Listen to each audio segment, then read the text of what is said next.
Hey, so who's on their way back to work after a long, relaxed summer vacation?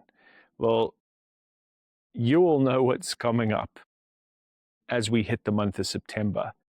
We're going to all be looking at next year's budget and preparing based on what's been achieved so far this year, 2025, and what stands in the way between now and the end of the year to get those objectives achieved.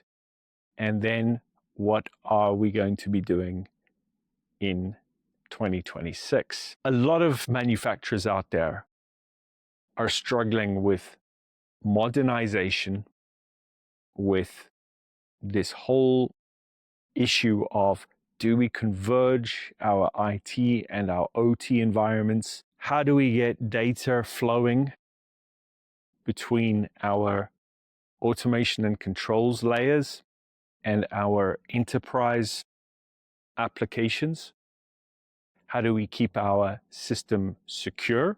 How do we protect our manufacturing process from harm due to cyber threats? And how do we continue to stay relevant in our industry sector? I do this thing called Legacy Lift, and it is all about helping leadership in manufacturing build factories and manufacturing operations that their successors will thank them for.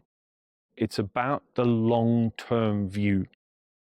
It's about the generational continuity.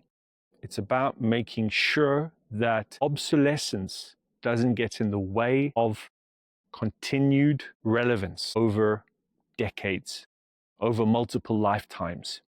Remember, inside your factory floor, you've probably got machines and equipment that was built by people who have since retired and are no longer involved in your workforce. And you can ask yourself, did we do enough to share knowledge, to transfer the institutional memory from those who designed, engineered, built and installed and even operated that equipment?